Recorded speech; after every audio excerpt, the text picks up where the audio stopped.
Kasus kejahatan penipuan tak pandang bulu. Bukan hanya orang biasa yang bisa menjadi korban. Bahkan para artis Indonesia pun ada yang menjadi korban penipuan. Bahkan ada artis tanah air menjadi korban penipuan rekan bisnisnya sendiri. Pastinya kerugian yang dialami oleh para artis ini tidaklah kecil. Hingga ada yang rugi mencapai miliaran rupiah. Berikut deretan artis yang pernah menjadi korban penipuan. Tamara Bleszynsky. Ibunda dari Tengku Rasya ini ternyata pernah mengalami penipuan. Bahkan kasus penipuan yang menimpanya sudah terjadi beberapa tahun lalu. Tamara menyambangi Bareskrim Polri untuk melaporkan kasus penipuan yang membuat dirinya rugi hingga belasan miliar. Rio Dewanto. Pada tahun 2012 silam, Rio Dewanto mengalami musibah yang membuat orang geleng-geleng kepala. Pasalnya, suami Atika Hasiholan itu menjadi korban penipuan oleh manajernya sendiri. Bahkan, Rio Dewanto mengalami kerugian hingga 2 miliar rupiah akibat ulah sang manajernya itu. Aura Kasih. Penyanyi yang sudah menjadi seorang ibu ini menjadi korban penipuan yang dilakukan oleh seorang oknum driver ojek online. Aura Kasih mengaku pada tahun 2019 lalu dirinya mengalami kerugian sebesar 11 juta rupiah karena akunnya dihack. Denny Sumargo. Sama seperti Rio Dewanto, Denny Sumargo juga menjadi korban penipuan oleh manajernya sendiri.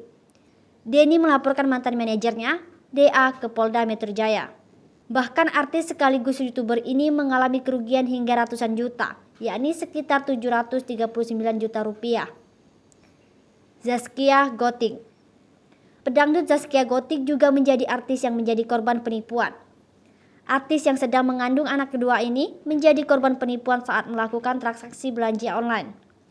Zaskia saat itu membeli 3 buah tas branded di online shop Singapura seharga 300 juta rupiah pada tahun 2017 lalu. Namun, pesanannya tersebut tidak pernah sampai ke penyanyi goyang itik ini. Ussy Sulistyawati. Sama seperti Zaskia Gotik, Ussy juga pernah menjadi korban penipuan saat belanja online. Istri Andika Pratama ini rugi hingga 40 juta rupiah ketika memberikan DP untuk tas yang ingin dibelinya seharga 117 juta rupiah. Namun, ternyata tas yang dipesan oleh Ussy pun tak kunjung datang. Sehingga dirinya sadar bahwa sudah menjadi korban penipuan.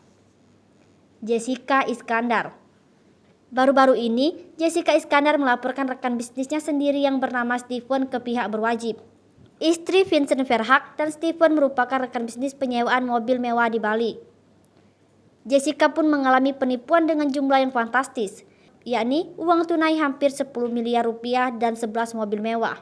Padahal uang hampir 10 miliar rupiah tersebut merupakan tabungan untuk masa depan kedua anaknya.